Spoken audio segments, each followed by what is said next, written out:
म्हणजे आतापर्यंत भरत शेटणी चुकीचं काम कधी केलं नाही आहे आणि पुढेही करणार नाही आहे। भरत शेटला तुम्ही 3 वेळेला आमदार केलात, भरत शेट जमिनीवरनं चालतोय।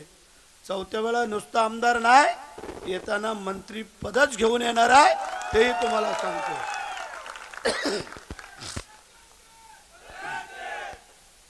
म्हणजे मगाशी सांगितलं मंत्री तसा आज मी पण आहे, लक्षात ठेवा। जेव्हा पहिली यादी निर्माण झाली, तयार झाली, त्यावेळेला त्या 9च्या यादीमध्ये भरत शेटचं नाव होतं। आता तुम्हाला कल्पना आहे, लोक ग्रामपंचायतीचा सदस्यपद सोडत नाहीत।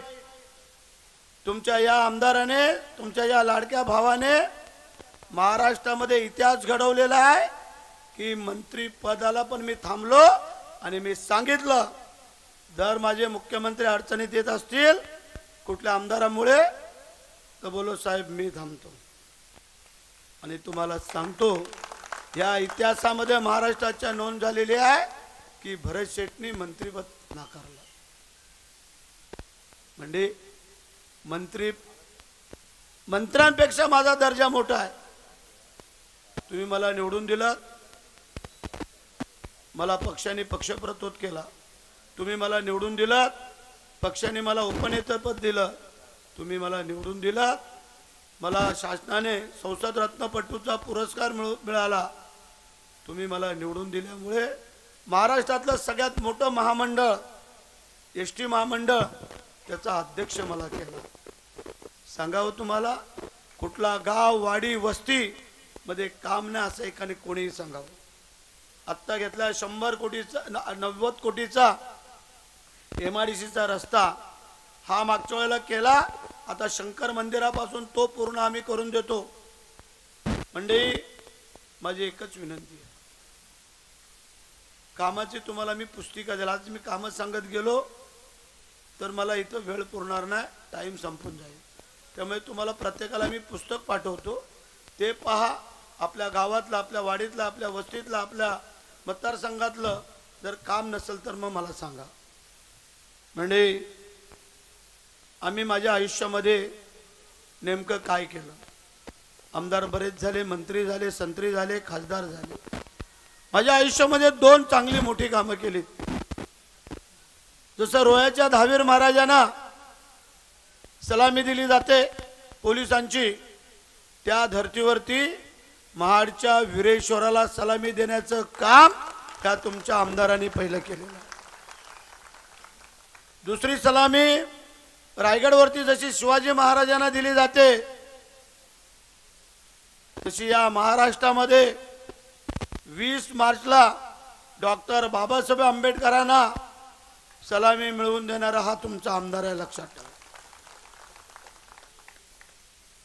म्हणजे आमचे मोहन कांबे, केशव आटे, लक्ष्मण जाधव ही आमची बौद्ध समाजाची मंडी बसलेली आहे। त्यांना विचारा, हे पण 15-20 वर्ष आपल्या विरोधकांकडे काम करत होते, म्हणजे त्यांना सहकार्य करत होते। मोहनराव सांगाव की आमच्या एवढं प्रेम कधी तुम्हाला कोणी दिलं असलं तर, आम्ही कधी जातीभेद केला असला तर सांगावं। आमचा बशीर दिसला होता, चिटकर आहे ना, आमचा बशीर चिटकर अजून कोण आले का? माझे मुस्लिम बांधव यांना विचारा, कधी हिंदू मुस्लिम दंगल होऊ दिली काय? माझ्या या मतदारसंघामध्ये सांगावं, कुठला पण मोहल्ल्यामध्ये, माझ्या या बिरवाडच्या मध्यवर्ती आणि कुंभारवाडच्या मध्यवर्ती मोहल्ला आहे, विचारावं त्या लोकांना, कधी तुमच्या घरावरती कोणी अन्याय केलाय? तुमची मुलं मुली शाळेत जातात, कॉलेजला जातात, कधी कोणी अडवलंय? सांगा तुम्ही कधीतरी कोणी उभं राहून, मग सांगा। हे तुंतुन मिरवतायत, मुस्लिम समाजाला भडकवण्याचं काम करतायत, आमच्या बौद्ध समाजाला भडकवण्याचं काम करतायत। एवढे वर्ष सत्तेत होतात, 50 वर्ष 5 वर्ष आमदार होतात, का चौदार तळ्याला 5 कोटी रुपये आणू शकले नाहीत? या तुमच्या आमदाराने यावेळेला 7 कोटी रुपये 14 तळ्याच्या सुशोभीकरणाला आणि 3 कोटी रुपये शाहू महाराजांच्या सभागृहाला। म्हणजे हे काय सांगतात आम्हाला? ज्या वेळेला महाडला पूर आला, हा काय नवीन आला काय पूर? दर वर्षाला येत होता ना. ज्यावेळेला महाडला पूर येत होता तेव्हा माझ्या बिरवडला पण पूर यायचा. सांगा आता 2 वर्ष पूर येतोय का? मग का तुमचे कोणी हात धरले होते तेव्हा? तेव्हा तुम्ही गाळ काढू शकले असते ना. सत्तेत होतात ना, आमदार होतात ना. इथं येऊन नाकाला माका लावून तुमचे काही मंडळी इथं सांगतायत. सांगा हिम्मत असेल तर महाडमध्ये कधी होऊन जाऊ द्या. या एका स्टेजवर दूध का दूध पाणी का पाणी करून टाकतो. म्हणजे मला सांगा हो, तळ्याला दरड कोसळली, घरातल्या चादरी नेऊन आम्ही त्या बोड्या अशा चादरीमध्ये घेऊन आम्ही नेऊन त्यांची तिथं अग्निविधी दिला. 87 बोड्या. विचार करा, 87 लोक त्याच्यामध्ये गाडली गेली आपली. पहिला जर कोण गेला असेल तिथं तर हा तुमचा आमदार पोचला, लक्षात ठेवा. 1994ला पारमाचीला असाच हाकार उडाला होता. सुभाष मालुसरे दिसतोय इथं कुठेतरी. विचारा, घरातून आमच्या पत्नीने 100 भाकरी टाकून चटणी पाट्यावरती वाटून त्यावेळेला आम्ही तिथं घेऊन गेलो. भरत शेठ असाच आमदार नाही झाला. भरत शेठची मेहनत, भरत शेठची चिकाटी, भरत शेठची जिद्द, भरत शेठची नियत आणि भरत शेठची नीतिमत्ता जोपर्यंत ढळत नाही तोपर्यंत भरत शेठला कोण हरू शकत नाही. विचारा माझ्या या माय भगिनींना, भरत शेठच्या घरी आल्यानंतर कधी कुठल्या कामाबगर त्यांना खाली हाताने पाठवलं. महाराष्ट्रातला एकमेव आमदार असेल, 8,500 महिलांनी या दोन्ही हातामध्ये राख्या बांधल्या होत्या. 8,500 महिला. म्हणजे गरिबी काय आणि श्रीमंती काय हे आम्ही जवळून पाहिलेली आहे. म्हणून आम्ही लोकांना सांगतो, गरिबी आली म्हणून लाजायचं नाही आणि श्रीमंती आली म्हणून माजायचं नाही. आणि रात्री 2 आणि 3 आणि 4 वाजता फोन उचलणारा हा तुमचा एकमेव आमदार असेल.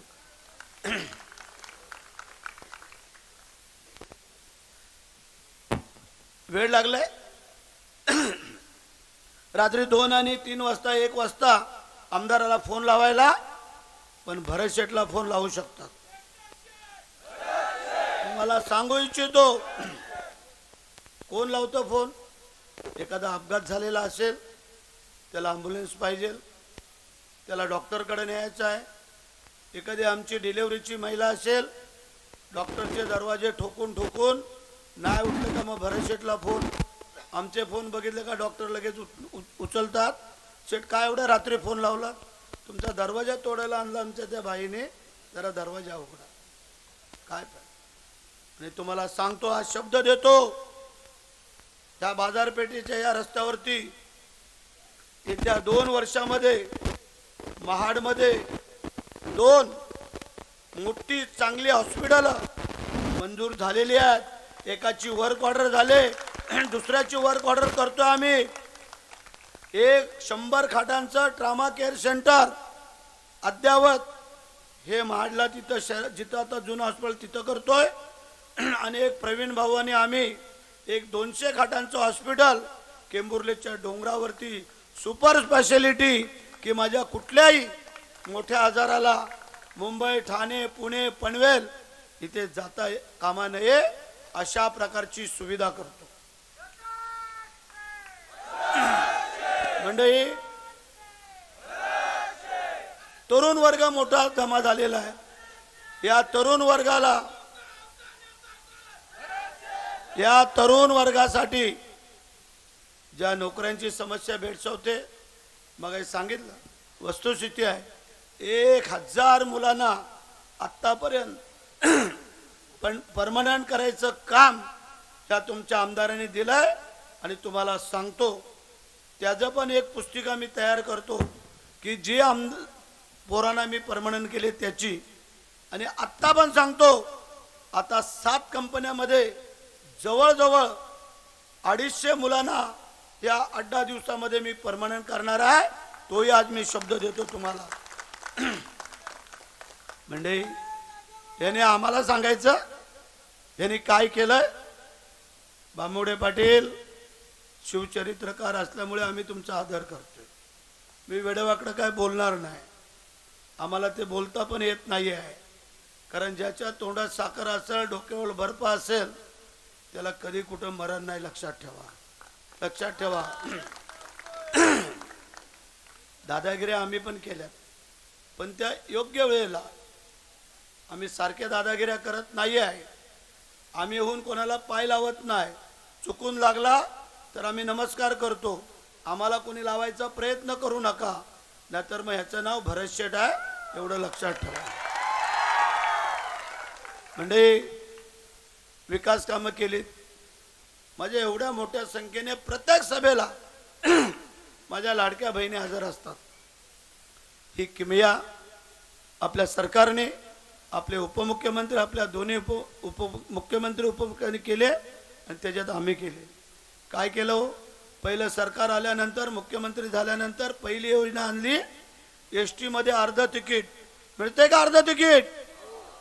75 वर्षाला फुकट तिकीट, म्हातारा म्हातारी दोघांना. दुसरी योजना आणली, लेक लाडली लखपती. मुलगी जन्माला आल्यावर 5,000, पहिलीला गेल्यावर 6,000, 5वीला गेल्यावर 7,000, 11वीला गेल्यावर 8,000 आणि 17 वर्षातून 18 वर्ष झाल्यानंतर डायरेक्ट तिच्या खात्यामध्ये 75,000. एका घरामध्ये 2 मुलींना हे लाभ मिळता येईल. पैसे मिळतात म्हणून तिसरी मुलगी नको आम्हाला, एक मुलगा पण पाहिजे. आणि म्हणून लेक लाडली लखपती. लगेच आम्ही त्याच मुलींना मोफत शिक्षण. गरिबाच्या मुलांनी कधी मुलींनी डॉक्टर, इंजिनियर, वकील व्हायचं आहे, त्यासाठी ती योजना आणली. लक्षात ठेवा. अजून तुम्हाला कोणाला काही योजनांचं माहिती नाही. नंतर जी आणली योजना ती मुख्यमंत्री लाडकी बहीण माझी योजना. किती जणींना लाभ मिळतो तेवढा हात वर करा. मला एवढीना 1,500 मिळतोय. भरत शेठ आमदार झाला, सरकार आपलं आलं का लगेच तुम्हाला 2100 रुपये, 600 रुपयाची तुमची पगार वाढ. हा आमचा शब्द आहे. हा दोन्ही उपमुख्यमंत्री आणि मुख्यमंत्र्यांनी दिलेला शब्द आहे. आमच्या महिला काय बोलतात, आमच्या जेव्हा मिसेस इकडे तिकडे जातात त्यावेळेला त्यांनी काय सांगितलंय, तुम्ही तरुणांना देताय, पण माझ्या ज्या आईच्या वयाच्या आहेत, आजीच्या वयाच्या आहेत, त्यांनी काय करायचं. तरुण महिला कुठं कामाधंद्याला जाऊन 4 रुपये आणू शकतात, पण आमच्या या म्हाताऱ्यांनी काय करायचं. आणि तेही सांगतो, वृद्धापकाळाची पेन्शन तीही तुम्हाला चालू करून देतो आणि ती पण 2100 रुपये. तेही तुम्हाला शब्द देतो या पवित्र ठिकाणी. तुम्हाला एकच सांगतो, 4 वर्ष तुम्हाला राशन फुकट देतोय. मिळते का राशन फुकट? पुढची 4 वर्ष अजून तुम्हाला राशन फुकट मिळणार आहे. लक्षात ठेवा. कोण आजारी झालं का मुख्यमंत्री सहायता निधीतून पैसे देतोय. मोठ्या ऑपरेशनला महात्मा ज्योतिबा फुलेतून 5 लाखापर्यंत पैसे देतोय आम्ही. ते पण सगळ्यांना, महाराष्ट्राच्या 12.5 कोटी जनतेला. त्यानंतर ज्यांना 1,500 रुपये मिळत आहेत त्यांना 3 गॅस सिलेंडर तुम्हाला आम्ही सुरू केलेले आहेत. लक्षात ठेवा. अजून काय महिलांना ते माहीत पण नाही. फॉर्म भरा, तुम्हाला ते 3 सिलेंडर वर्षाला मिळतील. 65 वर्षाच्या वरती वयश्री योजना 3,000 रुपये. माझ्या म्हातारा म्हातारीला कोणाला चष्मा घ्यायचा असेल, कानातली मशीन घ्यायची असेल, ऐकायला नाही येत ती, वाकडी काठी घ्यायची असेल, 3,000 रुपये तुम्हाला दर वर्षाला देणार. त्यानंतर असं वाटलं आम्हाला की आम्हाला देवदर्शनाला जायचं आहे. 60 वर्षाच्या वरती महाराष्ट्रामध्ये कुठेही आणि भारतामध्ये कुठेही तुम्हाला जाणं येणं राहणं खाणं पिणं संपूर्ण खर्च हा सरकारचा आहे. हे तुम्हाला सांगतो. 60 वर्षाच्या वरती, नाही तर 50 वर्षवाले पण बोलायला आम्हाला पण जायचं. त्यानंतर असं वाटलं काही लोकांना की आम्हाला अयोध्येला जायचं आहे, आम्हाला काशीला जायचं आहे, आम्हाला मथुरेला जायचं आहे, माझ्या मुस्लिम बांधवांना वाटलं आम्हाला अजमेरला जायचं आहे, माझ्या बौद्ध समाजाला वाटलं आम्हाला नागपूरला दीक्षाभूमीला जायचं आहे, इतर कुठल्याही समाजाची जी देवदेवता आहेत त्या सगळ्यांसाठी हा माझा तुम्हाला आज शब्द आहे. मग सांगा कोणाचं सरकार पाहिजे आणि कोण आमदार पाहिजे. जे नाकाला माका लावतायत त्यांना विचारावं. भरत शेठच्या घरी आलेला कोण माणूस असेल, कुठल्या जाती धर्माचा असेल, त्याला चहा पाणी नाश्ता नाही मिळाला असं एकाने तरी सांगावं. जो आलाय अडचणीचा, कोणाचा बैल मेलाय, गाय मेले, म्हैस मेलाय, रेडा मेलाय, पत्रे उडालेत, घराचं काम अर्धवट आहे, मुलाची शाळेची फी भरायची राहिले, कोण आजारी आहे सांगा बरी, कोणाला परत पाठवलेत म्हणून सांगा. त्यांना विरोधकांना कधी उष्ट्या हाताने कावळा हाकललाय का हे फक्त विचारा त्यांना. मग सांगा आम्हाला चौथ्या वेळेला मत मागायचा अधिकार आहे का नाही हे सांगतायत की बदल हवाय. वा रे वा. जोपर्यंत भरत शेठ आहे तोपर्यंत बदल नाही आहे. लक्षात ठेवा. ज्या वेळेला भरत शेठ चुकल त्यावेळेला बदल आठवला. मी मगाशी सांगितलं जोपर्यंत तुमच्या बरोबर नियत आणि नीतिमत्ता चांगली आहे तोपर्यंत भरत शेठला कोण हरवू शकत नाहीये. आम्ही काम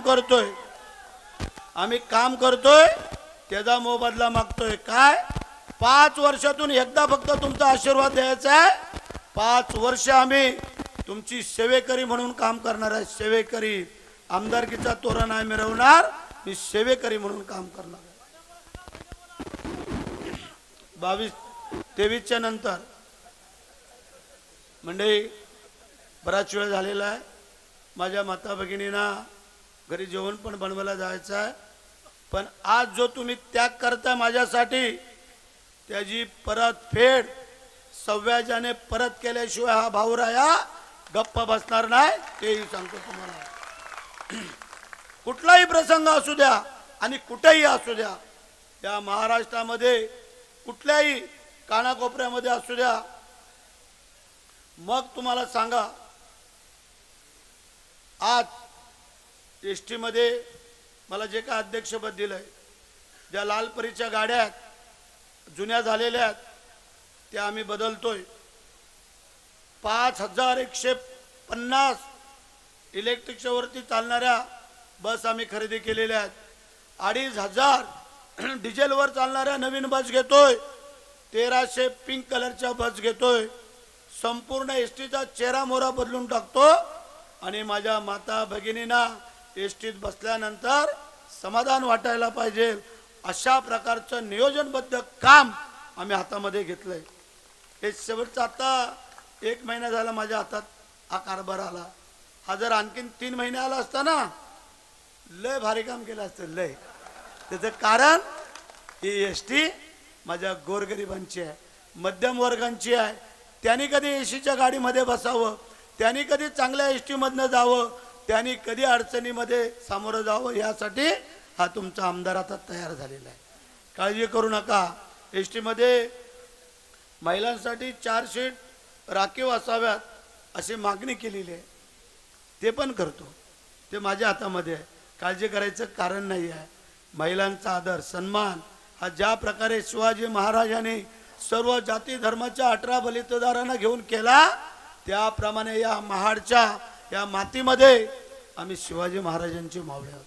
बाळासाहेबांच्या मुशीत तयार झालेला आम्ही शिवसैनिक आहोत आणि शिंदे साहेबांच्या सानिध्यामध्ये. म्हणजे महाडला जो महापूर आला, जी चिखल माती जे काय साचली होती, 31 कोटी रुपये खर्च केले, सगळा गाळ काढला. 2 वर्ष माझे व्यापारी समाधानी आहेत. काय पाहिजे? फक्त आशीर्वाद. आम्हाला काही वर्गणी देऊ नका, काही देऊ नका, फक्त आशीर्वाद द्या. देणारा वरती बसलेला आहे, त्यामुळे मला कधी काय कुठं कमी पडत नाही.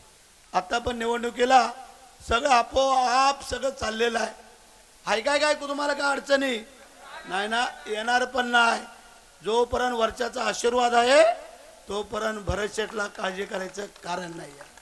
आणि तुमच्या गोरगरिबांचं सहकार्य आहे तोपर्यंत भरत शेठ कधी कोणाला घाबरत नाही आहे. कोणाला घाबरायचं कारण आहे? तुम्ही जर चांगलं काम करत असाल तर काय घाबरायचं कारण आहे? स्पष्ट बोलतो आम्ही. ज्या वेळेला मला संसद रत्नपटूचा पुरस्कार दिला आमच्या सभागृहामध्ये, त्यावेळेला स्वतः मुख्यमंत्र्यांनी राष्ट्रपतींच्या आणि सगळ्यांच्या समोर सांगितलं, एकमेव भरतशेठ आमचा असा माणूस आहे की त्याच्या पोटात एक आणि ओठात एक कधी नसतं. जे पोटात आहे तेच ओठात आहे, पण चुकीचं कधी आम्ही बोलत नाही आणि कोणालाही घाबरत नाही. म्हणूनच भरतशेठ एकच शेठ, एकच शेठ, आपली निशाणी, आपली निशाणी. जय हिंद, जय महाराष्ट्र, वंदे मातरम. तुम्ही पाहत आहात विस्टा न्यूज मराठी.